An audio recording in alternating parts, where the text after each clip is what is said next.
All right, guys, I am back, believe it or not.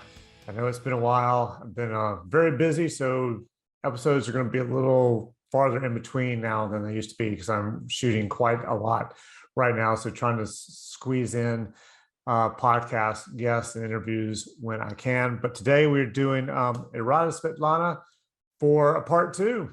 We're going to find out what she's been up to since the last time we talked, which was about a year ago. She has left Martin Agency. She has started her own company, the Erada Agency, and they are a design and creative production company. And basically, they're going to take your project from its conception all the way to the finished product. And she's great. You can tell she will do you an amazing job if you guys ever need her for anything. So definitely give her a shout if you need something and look her up. But we also talk about shooting as a photographer. We talk about shooting in New York City. We talk about being a photographer and the stereotypes that there are about photographers. We talk about therapy, alcoholism, drug addiction, that kind of thing. So we get a little dark at the beginning, but it gets better as you go along. We talk about NFTs. We talk about dating. We talk about getting into an apartment in New York and other places in the country. So we talk about all kinds of stuff. It's been a cool little catch up between the two of us. I think you guys will enjoy the conversation. So let me know what you think about it. Like it, thumbs up it, follow, all that kind of stuff. And hopefully I'll hear from you guys and let me know what you think. Thanks.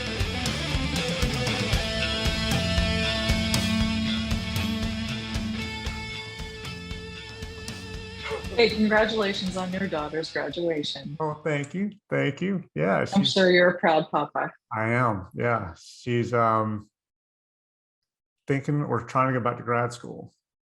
Wow, that's awesome. Yeah, I What is she guess. majoring in? Well, You're like, I guess her the major bill. was she majored in organizational communications, which basically means Okay. you can be a recruiter, you can do event planning. And with a minor in criminal justice, because she went in thinking she wanted to be a detective, because she just likes to bust you doing things. Then Hmm. she found out you had to be a cop for 10 years before you could become a detective or something like that. So she's like, yeah, I'm not doing that. I don't want to be a cop.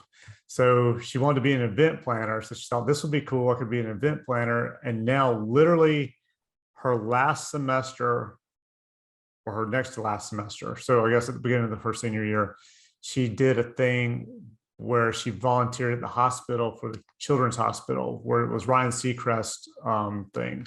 Wow. Okay. So she was an on-air DJ kind of thing where she entertained the kids on Zoom, closed caption kind of deal.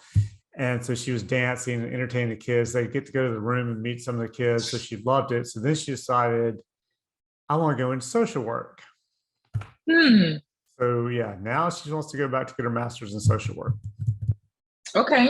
I have friends that have that have done social work that professionally. It's a very labor intensive job because you're dealing with obviously humans and emotions, and I mean any profession that has to deal with communications is very labor intensive. I think for especially introverts. Obviously, I don't know if she is, but It depends on the something to day. consider. Yeah. Yeah. My Yeah. wife has her MSW, her master's in social work, and she ended up getting stuck for her internship at an outpatient treatment center for drug and alcohol abuse, rehab. And she didn't Mm-hmm. want to do it. She had signed up for something else, but they didn't give it to her for whatever reason. They missed it or overlooked it. So they told her she had hospice or rehab. So she's like, I'll take rehab because I want to deal with people dying every day. She Yeah. has been at that company for 20 years now, 21 years now. She's now moved up to where she went from being an intern to she's COO of the company now. I think But I couldn't do it. no, rehab is you have to have a certain kind of attention for humans, I think, when it comes to rehab. And it's such a dirty word. Um, I have alcoholism in my family, Yeah.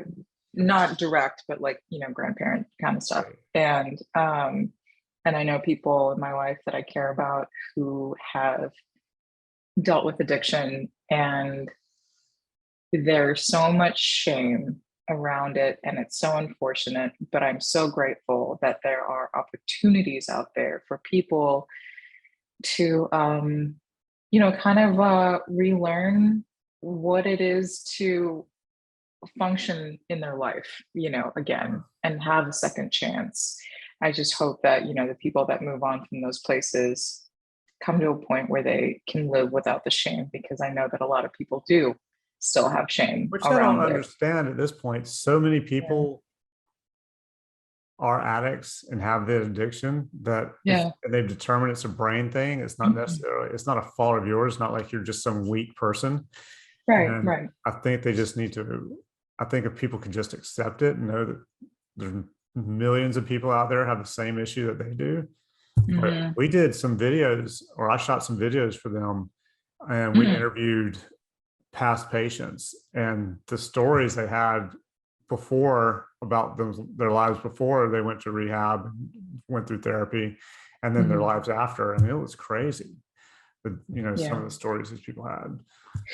Yeah, I think the shame comes from, well, at least in society, like we don't talk about, we just recently, I think in the last 5 to 10 years have started to really normalize going to see therapists and talking about mental health and making that more attainable for the average person. I mean, I delved into mental health. I dived into having a therapist because it was available through the EAP program at my work. But there's always been this stigma, like if you seek mental health, there's really something wrong with you. But I think, but then you go through the process and you're like, this is just a normal check-in. This is really good for me to actually talk to someone on a regular basis. Yeah, I think it's great. I think as many people as possible should do it. And I think you're right. It's finally started, the stigmas on that's finally started to go away. And my daughters have friends who will talk about the fact that they're in therapy or their therapist said this or whatever. And I don't know, maybe it was Sopranos. Maybe he was going to the therapist. I don't know. But I have always said one thing about therapy is if your therapist does not have a therapist, you need to find another therapist. Yeah, that's a great point. Yeah, because a therapist that thinks they know everything is a dangerous thing. Yeah, and there's no way you can take in everybody else's stuff and not go and process it somewhere else and be somewhat capable and sane. No, and I think, also there needs to be a discussion around having a healthy relationship with your therapist, because I've known many people in my life who have used therapy as a crutch. That, just because they see a therapist, that means that they're working on their mental health, but none of their actions actually change, or they've created a dependency on their therapist. Therefore, they're incapable of making life decisions for themselves or feel okay with making mistakes in their own life, which is really sad. You see a show, I think it's on HBO Max. It's with Will Ferrell. And he's getting therapy from Paul Rudd. Yeah, that was a true story. Was it really? Because we haven't finished watching it. My wife was watching it because everything about this is so unethical. I can't keep watching this. And I didn't know it was a true story. Yeah, it really happened. Yeah, definitely look up the real story behind that. But it's amazing how you can become entrapped in your own mind and paralyzed to the point where you can't function without someone telling you what to do or making you feel okay that it's okay to do it. Yeah, all right, I'm gonna look it up now, and now I'm probably gonna finish. This is getting dark really fast. Your viewers are gonna be like, "Oh, I don't know about this girl." Well, let's change it up a little bit. Tell me about. Okay, so you're gone from Martin. What's happened since the last time we chatted with you? Oh God. Let's see. Life events have happened. So I left. I went to an agency in New York. And I still actually work with them, but just not full time. They just weren't the right culture fit for me. And I've had my own company before, but I realized, in failure, and I know that you can commiserate with me on this as a photographer, because everyone always fails, especially artists. You get to a point when you're like tired of failing all the time. and that was my, I would say, my time working at Martin, where I just kind of had to like lick my wounds and just kind of regain my confidence that I know what I'm talking about. Yeah. And I wouldn't give that experience up for anything. I had a great time at Martin. And going to map projects and then going there and seeing how they run things, I just kind of realized that I really want to have my own company. And so I've, trial by fire, LLC myself. And then I have 5-6 clients right now. Nice. That I work with on different basis, mostly having to do with like creative production and design and some account management and operations. And I'm bridging relationships with more clients. So it's a really interesting, you're catching me at a really interesting time of my life, because everything is changing and morphing as I go along. Yeah. It's fun. Yeah. Ish, depending on the day. Nerve-wracking. Yeah. Yeah. Seriously. I need So a vacation. what'd you call the company? I just called it Erada Agency. Okay. I was thinking of naming it after myself, but then I was like, nah, that's too arrogant or whatever. And I messaged one of my girlfriends that I trust a lot, and I was like, what do you think I should call it? She's like, you should call it after yourself. Yeah. And I was like, well, that's all the reaffirming I needed. So I decided to go for it. Because I just needed the paperwork. I was like, I just need the paperwork. I need to get it rolling. I can't wait for this anymore and worry about the name too much. So that's what it is. I think it's good. Yeah. Mine started off as, well, just me, Mark Hansen Photography. And then my accountant was like, you don't want it to be your name in case something happens, which I didn't really understand. I was like, well, there's Ralph Lauren, there's Calvin Klein. I mean, obviously much bigger. But so I changed it to MH Visual. And then my new account was like, just go back to Mark Hansen, and we're going to change. I went from a partnership to an S corp, and still well, you LLC. think about Peter. Yeah, but you think about Peter Lindbergh and Annie Leibovitz, they have a whole team. It's not like they're just doing these like single shooter photographer sessions, natural lighting. Yep. But yeah, I did one of those personality tests, and a friend of mine, he's a business coach, and he was doing it, and he was going over it with me, and he was like, you want your name out in front of it. And I was like, yeah, that's pretty much true. I do want it to be my name. I'm glad he said that to you. Yeah. You've been shooting a lot lately. I noticed on your Instagram, you had this really cool shoot. It was like in the middle of the street or something in New York, right? New York. Yeah. That was in Soho, man. Some of these shoots, like I'll probably put it up later. It was a little while ago, but it was another shoot in New York. I'm laying in the street, like kind of like that, but the cars were going by to where the makeup artists and the stylists were having to like stand around me to block off so I could like lay down and shoot up into the models. Do you now, because you've been doing this for so long, I mean, you're hardcore professional. Do you go through the trouble of like all of the permitting and stuff? Like, I'm assuming you kind of have to, right? Yeah. 90% of the time. Now, I will say there was one time we had one shot we wanted to do in, wow, why did I just blank Central Park. So it was one time we wanted to do one shot in Central Park, and we were set up. The RV was near there. We were shooting all around there. And so we didn't get a permit for that. We ran over there, kind of later, looked around, didn't see any of the security coming. Saw security, dropped everything to the ground. Everybody sat down and just waited for them to drive on by. And then we stood back up, finished shooting real quick, and then hauled ass out of there. Guerrilla style photography is my favorite kind. Yeah. But it was good. We had the permits for wherever else we were, because we were I was someplace in the middle of the city. I can't remember where I was, but we were shooting, and it was near some apartment. The RV was set up near apartment. Some dude who lived there like half a block away, came up and banged on the door and wanted to, no, that's not it. We were shooting in front of his apartment. Okay. And, and this RV was on the other block. That's what it was. And he wanted to know if we had a permit. While we were shooting in front of his apartment, we bet we don't even have a permit. Like, I've got a permit. You can go right over there to the RV and see it, and takes care of this whole area. We were okay to shoot here, but and we weren't even blocking him. We were just like out in front. As soon as he came, everybody stopped and kind of got out of his way so he could go up, and he immediately just started bitching us all out. It's okay. He was lonely. He wanted to welcome you. I'm New York guessing style. that was it. Yeah. Welcome to New York. Fuck you. Yeah, exactly. I will have to say, when I was one of the first times I went to New York to shoot, it was just me and a makeup artist, and we were just testing some stuff.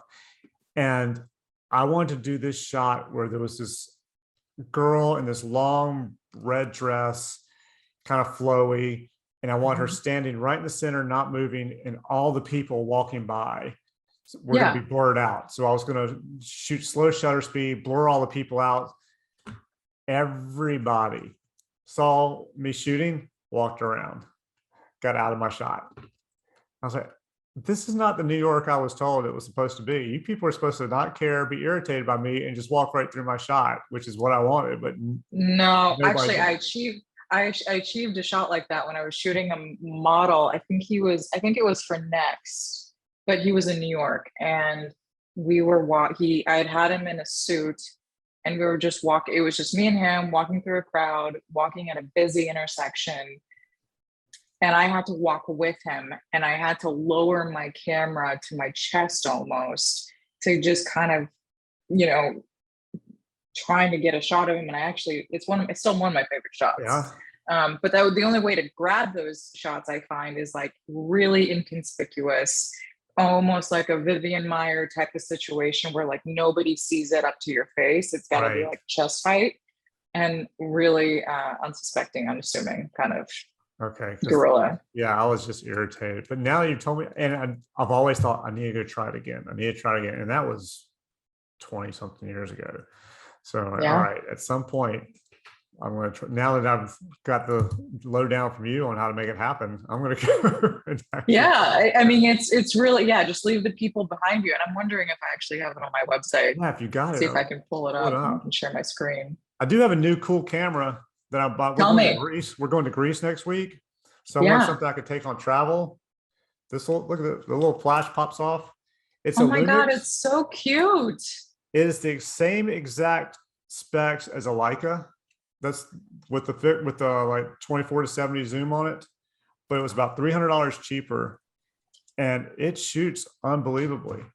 I mean, it's got a micro 4/3, so it's, of course, it's not as big a file or a sensor as my bigger cameras, but for what I want to use it for, as far as like shooting some stuff to put on my website or just with the kids and my wife, I think it's going to be amazing. I can't share my screen, but if you want to give me your screen somehow. Yeah, there's like a little caret next to share screen. Let me see. Oh, perfect. Okay, great. So if it's this right here. Yeah. I don't have the zoom feature on this but oops. There we go. So it's right there. Yeah, this thing. Do you remember that dude's name? I don't. He looks very similar to a guy shot in New Orleans. Oh, nice. I can't, and it's the shot from underneath that makes me think it looks a lot like him. But this dude was, I mean, he knew he was hot. There was no denying that he knew he was hot. I don't know. Maybe it's the same guy. Maybe it's not. I just, there's certain people, let's just say like, when you break into photography and then there's this whole stigma about photographers sleeping with their models or dating their models and whatever. Yeah.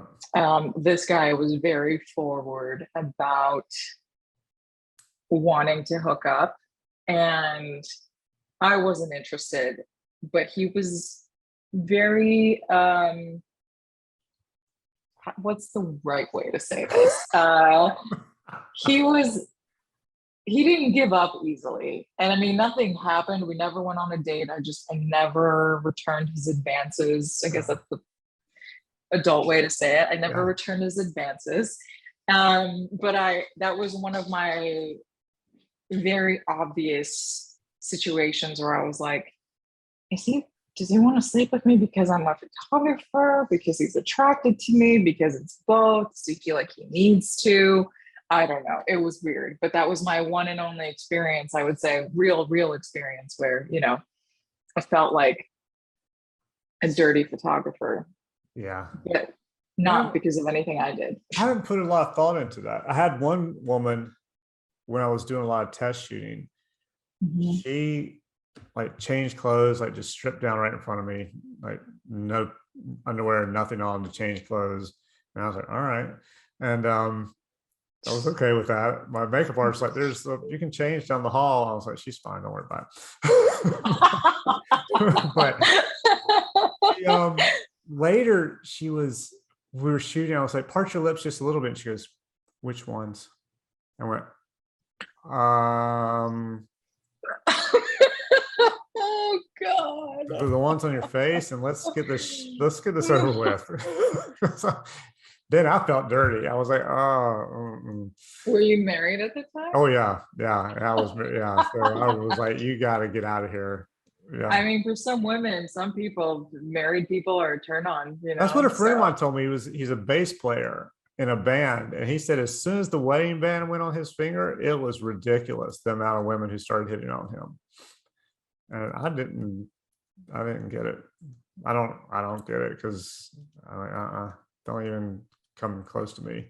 It's probably like a primal thing, right? Where like if you have something, I want it. I And this guess. is like why dogs pee on the same spot, one right after the other. There you go. That works. I think we're animals. It doesn't really Oh fucking yeah, matter which way you look at it. So yeah. Oh damn, I hadn't thought about it that way. But yeah, the only other time I got offered, I didn't shoot it, but I was offered a job where I would have mhm. just felt nasty, was somebody, oh no, twice actually. When Craigslist was a big thing, I put it there on Craigslist saying who wants like test Mhm. shoots or whatever. Some dude called me. I think it's right when I first went out on my own. Some guy hit me up and was like, he wanted me to take pictures of his wife. And he wanted me to take pictures of his wife. He was going to be there watching, but wanted me to take pictures of his wife and like start off with her clothes, but then eventually get to some nudes. And then, if she needed any coaching along or needed me to come over there and like really help her out or whatever, he wanted me to go. Basically, he wanted me to have sex with his wife while I watched. And while you watched, right, Yeah, right, and I was right, like, right, right, right. yeah, that's not happening. I just told, I was like, I think you need to We're keep also looking going to have there. a camera in the corner, so Yeah, if you could just make some eye yeah, contact. exactly. Yeah, just occasionally look at the camera, give it a Can wink. you sign this waiver? Just sign it. And some other company called me and said, hey, we have a magazine. I think it was a magazine or a website or something. I don't remember what. But they're like, we want to send you women, like, I don't even remember. It was going to be a couple of grand a week or something like that. Wow. And they were going to come in and you just shoot, and they'll start off fully clothed and you shoot them as they take off their clothes until they're naked. And then then they said, now you don't have to put your name on it. We can do no name, or you can use this alias. And I was like, you know what? If it's something that I'm not willing to put my name on, I'm not going to shoot it. So I'm going to pass on this whole entire thing. But other than that, that's I about it. wonder, I mean, you want to ask, but at the same time, you're like, do I want to know? You Yeah, know? yeah, yeah. Yeah, the skeevy side of what we do. Uh-huh. Yeah. I had Yeah. one ex-model, she owned an agency, and she was telling me about some photographer friend of his, and she said his book is amazing. And she said he has slept with every single model in the book. Oh wow. Okay. I never slept with any of them. You just reminded me of something. When I was in my 20s, living in LA, and I think I had a Backstage account or something, which doesn't exist anymore, thank God. But it was like and for anybody watching, Backstage is not some porn site. It is an actor's website where people can do open casting for actual like acting, Not an OnlyFans. Usually, It's not a no, it's not an OnlyFans. It's nothing like that. But like, you have your artist, you have your headshot, you have like your skills, basically anything that you take to like I central remember that. casting or I do whatever. remember Yeah. that now. Yeah. It's they're still live. Okay. But I remember having it on there and somebody called me to cast for like a short film or something. And I was like, okay, cool. And I was, either emailing or texting with the guy about, details of when to show up, what's the script, what are the details. And then he messages me. I think I was asking way too many questions because producer brain. Yeah. Because he was like, look, I'm just trying to sleep with you. And I was like, dude, there's dating websites for that. You're hitting me up on an actors for work website that is a legitimate like website. It's not like a Craigslist, it's not an OnlyFans, Right. none of that stuff. Fucking go on Tinder. Tinder was around at that time. And I just went off on him. I was like, you're the fucking reason that this whole field has a bad rap. Like, I can only imagine a girl that is much more impressionable and younger than me, really trying to make it in the world, and takes acting a lot more seriously than I did because I was just doing it for fun. That would think that this is what she needs to do to get ahead because she's so desperate to get discovered or make it big. I can see that. Yeah, that was awful. But that's the reality of the world we live in. There's really bad people out there. So yeah, I think to be a model or an actress, you've got to really protect yourself and you have to have extremely thick skin on top of everything else. Like my oldest daughter had said something about wanting to modeling, and I was going, I don't think you can handle it. I don't think that she could have taken the criticism that I've had art directors literally be 5 feet away from a model and talk to me or the hair and makeup person or go, I don't like that mole on her face. Can we cover that up? And they don't say it into the ear of me or the makeup artist. They say it loud enough so the model can hear it. Yeah. And I don't understand that. That's one of the lower key things. Oh yeah. Say, right? Like they'll be like, she's a little too wide around the hips, or, she needs to lose like 5 to 10 pounds and she's already real thin. Yeah. So. Yep. So do you shoot any with your new company? Are you doing any shooting? I haven't shot yet. I haven't shot a project. I have a friend at an ad agency, like one of the newer rambunctious ones, I guess you could say. He hit me up for some stock photos, but they are based in New York and they needed them turn around pretty quickly for like almost no money. And I was like, I don't have time for that. So I was like, either I charge you what I need to charge you, or I can't do it because I have nothing to prove at this point. People know that I have skills. So, but I am actually I am working on planning a personal project that I'm going to shoot this year. 2 shoots actually for my Please Don't Tell project. And I'm really excited because I'm going to turn some of them into NFTs, not just flat, digital images, but actual like GIF type stuff or video. That's cool. So yeah, so I'm very excited. Very cool. Yeah. Getting that NFT thing. Yeah, I want to try it. I've been in digital art since I was 15, so it makes sense for me to try and do NFTs. So yeah, that should be very cool. I've thought about it. I just don't know what the hell I'd shoot that would be an NFT that would be lucrative. I don't approach it from lucrative. I approach it from what, scratches my brain. What is the thing that like I personally is a personal expression of me and what interests me and what I know I can control and make beautiful for other people or appealing or interesting. And that's what I'm focusing on. So my Please Don't Tell series, I've been working on this series for so many years and I've neglected it for the last, I don't know, 8 years. Oh, wow. Just because I've done a couple of shoots here and there, but nothing that's substantial to where I was like really proud of it. So this is going to take some financial investment, but as photographers, we're scrappy enough to know how to make things on a budget. So careful planning, having the right model. And then I think I'm going to release it on Coinbase, because Coinbase just started their own NFT platform. Oh, really? Yeah. So I think that's where I'm going to do it. I think NFTs are great. I think the whole, even if the person that buys it from you, when they sell it, you still get a cut. So you can do what you like, what you want. And then if somebody is interested in it and they buy it as an NFT, if they decide later down the road, that was a great investment, I'm going to sell it and cash in, you still get your cut out of it as well. I heard people starting to do houses that way, or thinking about doing houses that way. Wait, well, what do you mean? Like, how would you do that? A house as an NFT somehow, or putting it in a contract, kind of like an NFT contract to sell your house. So say, I guess you build a house and then you sell it. You basically make it an NFT kind of a thing somehow. I don't really understand it completely, but then every time it gets sold after that, you get a cut of whatever it sells for.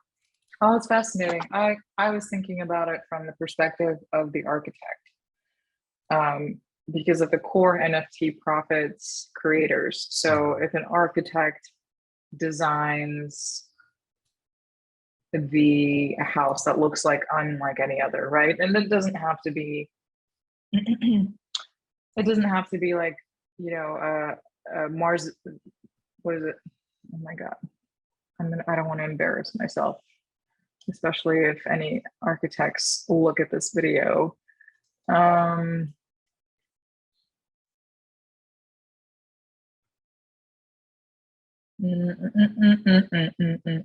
my brother, as far as architects go.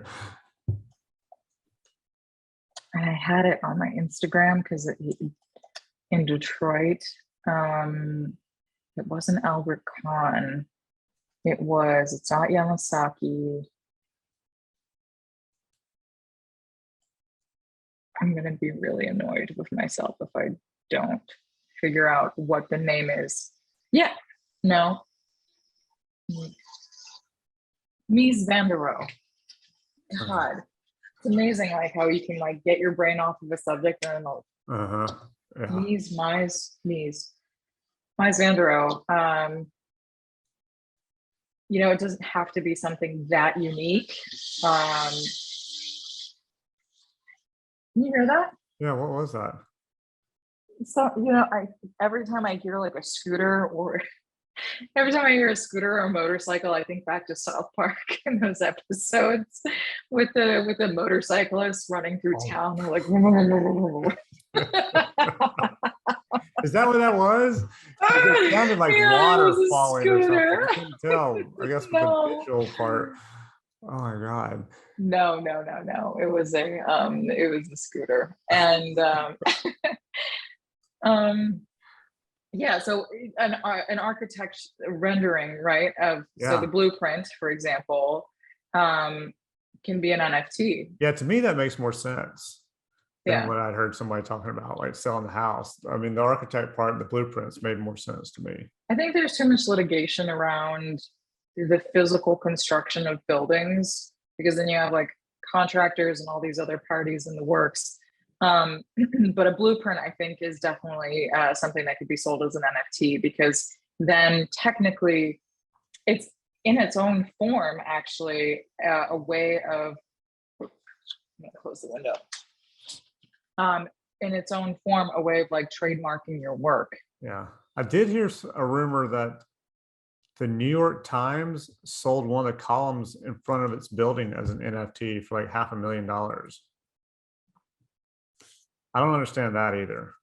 I would have to read up on that. Yeah. That's interesting to me, how that's translating to the physical space. Yeah, I heard that probably almost a year ago. But what's really interesting about what's happening with Web3 and NFTs and blockchain and all of that is when you think about our society and like the city that you live in, the city that I live in, we look at the urban planning around our streets and how things are laid out. These are just man-made ideas of what we think based on typography, geography, weather conditions, uh, elevation, so on and so forth, what makes sense and how the land should be laid out. Ideally, I'm assuming, right? Not everyone's perfect, but everything is man-made. And so this is exactly that. But what's interesting is that we're actually watching it happen because we weren't alive back in the late 1800s when Yeah. everybody was figuring this stuff out. So it's kind of a really exciting time to be alive to see that happening. Damn, I hadn't thought about all that either. I think way You too think much. a lot more than I do. I think I think way too much. Good luck to my future husband, whoever that ends up being, because I'm just going to be thinking a lot Hey, with my my wife ADD does it. brain. My wife is thinking all the time, and there are times I'll look at her and go, "What do you think?" And she'll get nothing. I'm like, "That's a lie. What are you thinking?" And then she'll tell me what she's thinking. But there are literally times she'll look at me and go, "What do you think?" I'm like, I just zoned out. There was no thoughts running through my head at all at that exact moment. Oh man. But Back to NFTs. I think you yeah. should definitely do it. You're so talented. Well, thank you. Yeah, I'm thinking about it. We'll see what happens. Maybe I'll shoot some cool stuff in Greece next week. And yeah. How long are you there for? 8 days, 9 days, something like that. Yeah, not that long. The weather should be so great right now. Yeah, it's going to be, I think, low to mid 70s and sunny, no rain. The dream. Yeah. The only thing, my wife's freaking out about COVID because evidently she showed up at work today and found out that like half the people in her building have COVID or something. So now she's freaking out about COVID over there. That sucks. I mean, but that's expected. That's why you have to get triple vaxxed. I was so grateful that I got vaxxed, boosted right before my trip to New York in December, which is when I got COVID. And I think the booster put me on my ass more than COVID did. Oh, so yeah. Yeah, I've heard that too. I've heard that from multiple people. Which ones did you get? I got the Johnson, the one they won't give anybody anymore. Did you get boosted though? Yeah. You did? By Johnson & Johnson? Yeah. Oh, I didn't know that they were doing boosters. Yeah, they did the boosters. So it was like 2 shots total instead of 3, but I've been fine. Oh my. Yeah. I mean, I didn't have any side effects from the boosters or from the original one. So I kind of wonder if it's if they just shot saline. I got the Pfizer shots, and that didn't really affect me at all. It made me a little bit tired and groggy, but nothing serious. But then I got the Moderna booster, and that put me out for a few days. Yeah. Alexa, my oldest got Moderna. The first time, and it took about 4, 5, 6 days, something like that. So she felt a little like she had a slight cold like the next day or something. But about 5 or 6 days later, it hit her hard. Like she was coming to meet us for brunch on a Sunday. She could barely get there. She was shuffling. She said her legs felt like lead and that they hurt. And she felt so tired, so terrible. But she showed up for the brunch. I can't remember why. Maybe it was my mother's birthday or Mother's Day or something. But she felt like she had to be there. So she showed up for that one. Back, said it was awful. But I'm then so sorry. A friend of mine got one, Moderna. He said it knocked him on his ass like for 2 days, something like that. But maybe that means it's working. I think that's the sign that I remember when all of the stuff and the articles and the boosters and the shots were all coming out. And they're like, if you don't have a reaction, that means your body isn't strong enough to fight it off or something like that. Just a lot of fear mongering bullshit in the media. So tell me or explain to everybody what exactly your business is now. Let's see. As I try to figure it out, I think So I would say my business is focused on design and creative production. And what that means is everything from managing a team to operations wise and setting up processes to get a project from from the moment that like a client comes to you and it says, I want this done. I'm the person that steps in with you and the like creative director or whoever and figures out how to make it happen on time and on budget. And then it helps like kind of figure out the scope and get the right talent in place. So I would say in many ways I'm like a composer because I understand how things need to get to completion. And obviously I don't know everything because every process is different. Every company does things differently.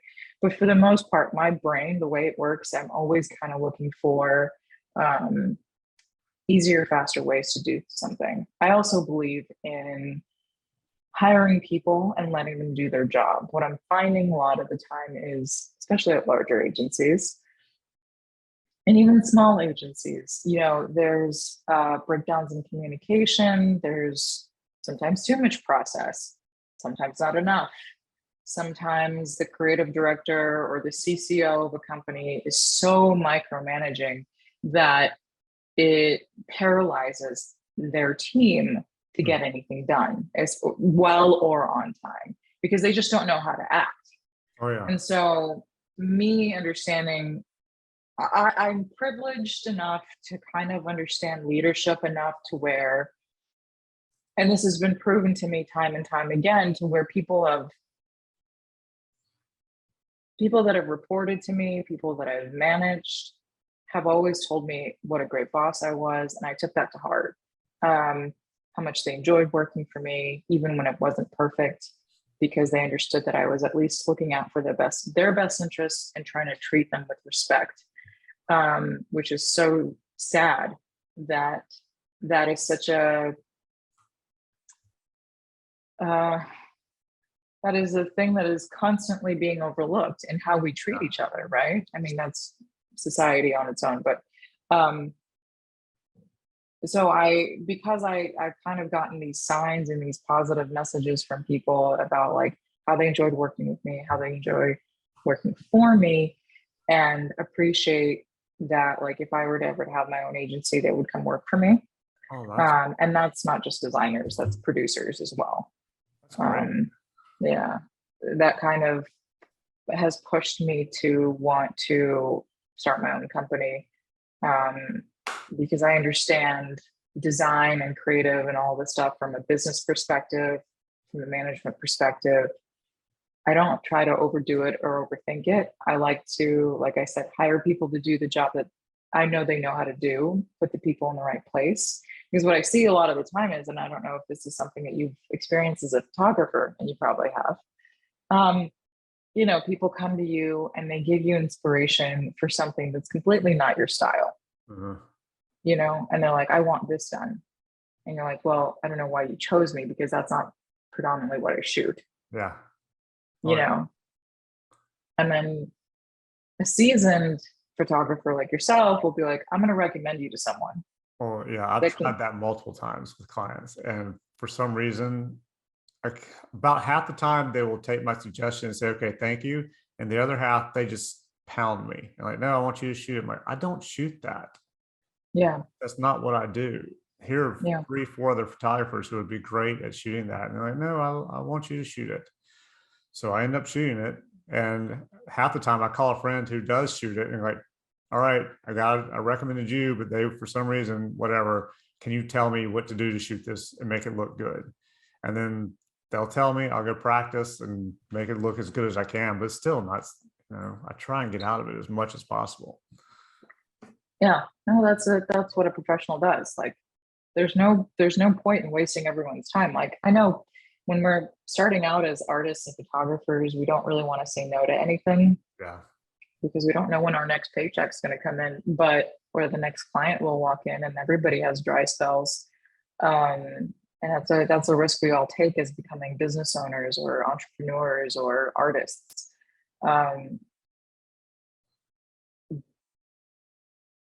if, I don't know, if you're not if you're hiring an illustrator to do graphic design for you, then you're really setting yourself up for failure. You're making somebody feel um, less than themselves. I don't know if that's the right way to say it, but like I've just seen people put in the wrong position and they didn't do anything wrong, and that makes me sad for them, you know. Yeah. So yeah, so that's my perspective. The reason I started my company is because I want to make sure that I do the best job I can for my clients or people that want design or creative work, but as efficiently and as kindly as possible. I think the basis of my business is founded on efficiency and kindness, I think that's which great. thanks. Yeah, I think that's very Thanks. good because they're definitely some that aren't. So I think it's a good way to do it. Yeah, I don't know if you've experienced this. I mean, what I like about you is that you've never put on airs, and I appreciate the way you speak because you're just kind of, you don't fluff up your words too much, and I like that a lot because I find that a lot of people do, especially as we get older. Yeah. They try to make it too careful with their words, and I appreciate people when they're a little bit more direct because that's where the sincerity and vulnerability comes through. And then people think that vulnerability needs to be restricted to just like relationships, intimate relationships, Yeah. friendships, love, so on and so forth. But I think business needs vulnerability because you have bills to pay, I have bills to pay, we are on a limited time schedule. Let's just talk about what we want to do and what allowances we can give to each other to make this happen. So Yeah, I agree. Yeah, I mean, I yeah. don't think, like you said, I don't think pumping yourself up or saying things, trying to be too careful, doesn't really do anybody any good. I don't think. No. Although sometimes in my personal life, not watching what I say has backfired on me a couple of times. Oh, well, I'm sure you're married. You've been married for a long time. Well, it was mainly before I got married. I'd gone to meet friends at a bar, and some friend of mine introduced me to one of her girlfriends who I'd never met before. And he said, "Hey, this is," whatever her name was. She just got engaged. I was like, "Well, congratulations. That's great." She goes, "Yeah. And she just moved out into her own place." And I went, "Okay." And she goes, "Well, she did it because she's never been on her own before. She's been living with her boyfriend and she wanted to live on her own just a little bit before she got married." And I was like, "Oh, so you want to go get some dick or something?" I don't remember exactly what I said, but I basically said, "So you want to go bang every dude you can get your hands on between now and wedding time." She got so mad that she yelled at me and then ran out the door, walked out the door. And my friend looked at me like, "You're a complete asshole," and then went after her to go get her. Well, guess what? 6 months later, that chick's no longer engaged because she'd been dating. She called me and was wanted to go out with me. I was like, "That's no." I was like, "This too." So that's probably a time I should have kept my mouth shut and just told somebody else later, to one of my guy friends later. But yeah, then in marriage, yeah, there's definitely some times where I probably should have just been like, Well, the truth is hard, especially when you're, dating someone or trying to get to know them to date. I don't know. I appreciate being being in my late 30s. I I have nothing but time, and then also everything could be gone tomorrow. I just had a death in the family, and if anything, it just reinforced how much I don't want to wait for happiness, whether it's with myself or with somebody else. Although patience is a really good thing. Rushing into things isn't always the best thing. But I don't want to waste anybody's time. Like, I really appreciate it when someone's just like, "Hey, I'm looking to just fuck around. I'm looking to date. I'm looking to date, but date slowly." Like yeah, things like that. As long as somebody knows what they want, who cares? Like, that's great. Let's just talk about it. But in this example with the girl, which happens a lot, I think, people are not ready to admit to themselves what they actually want. yeah. So That's what I yeah. told my wife agreed to marry me. I was like, this is like forever, right? That this, don't do this if you're not absolutely sure, because the only way Yeah. this is ending is if, because my parents got divorced and I saw how that went, Mhm. and some Yeah. other friends of mine. I was like, the only way this is ending is if one of us dies. Yeah.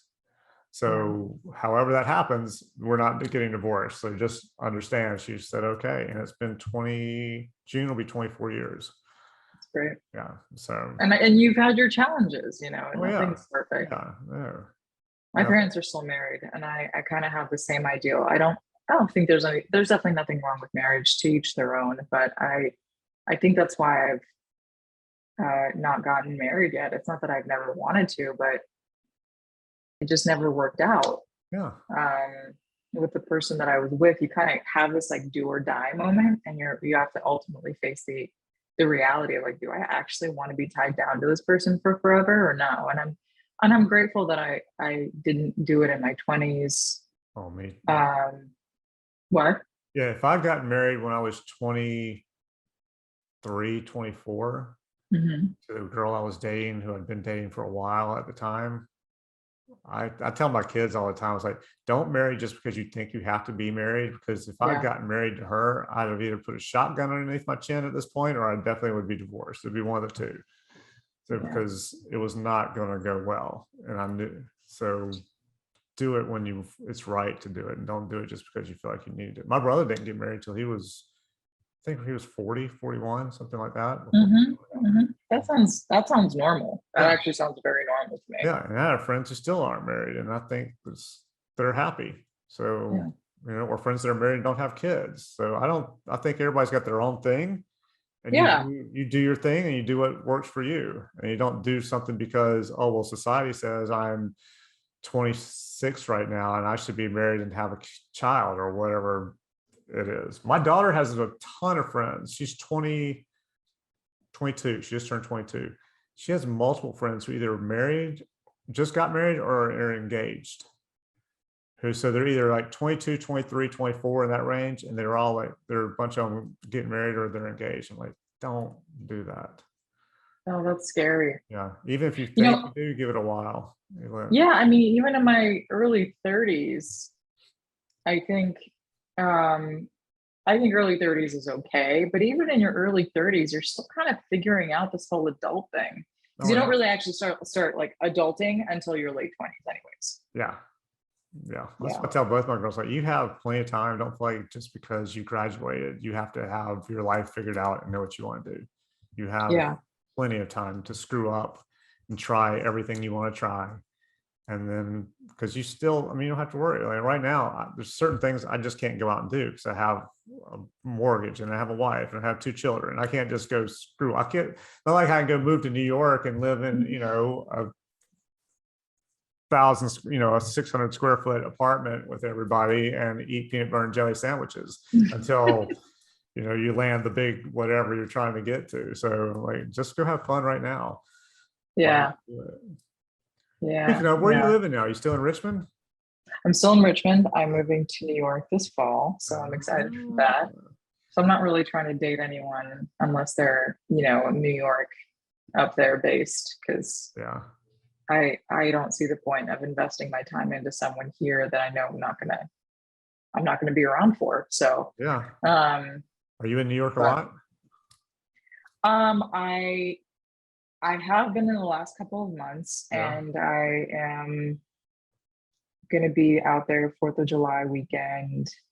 And then again, a couple more times to, finally kind of nail down my apartment, because I'm not moving until October, and doing any kind of free work right now isn't really going to get me anywhere. Because, What are apartments like in New York? Because my daughter's trying to get one here, and the price changes per day on the same apartment, same whatever. It could yeah. be $1,900 today and be $2,200 tomorrow. Wait, is she looking for an apartment here in Richmond or New York? Oh, in Charlotte.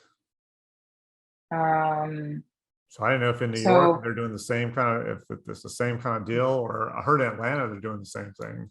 well, summertime is actually really challenging. So I think fall is the best time fall, winter actually, All right. is the best time to get an apartment. So I'm kind of hoping that end of October time period when my lease is up here, that October is really when I can find something decent, because right now the search, for example, in New York is just outrageous and it pains my soul.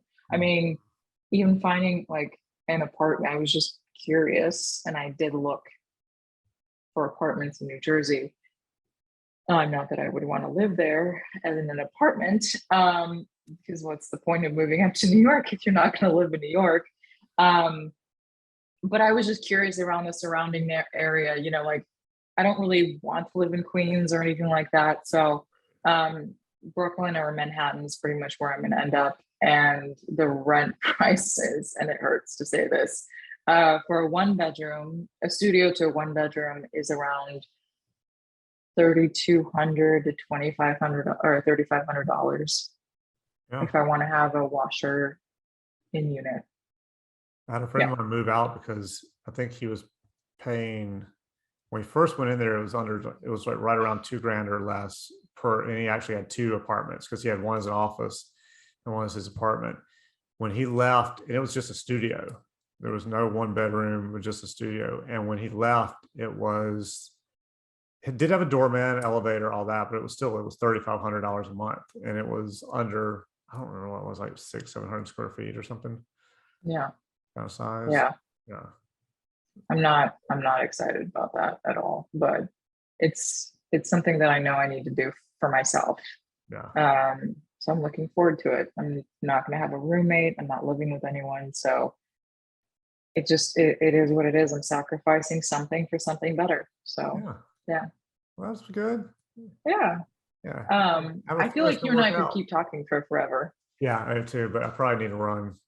Yeah, same. Yeah, I just looked at my phone. I got like 5 text messages from people. I know. All of a sudden, I'm really popular right when you. Yeah, I know. I was like, I hadn't gotten a text message all day long. And as soon as we start talking, about halfway into it, my phone just starts pop, pop, pop, pop, pop, and everybody's texting. Yeah. Well, Rhonda, thank you so much. Thank you. I hope with you.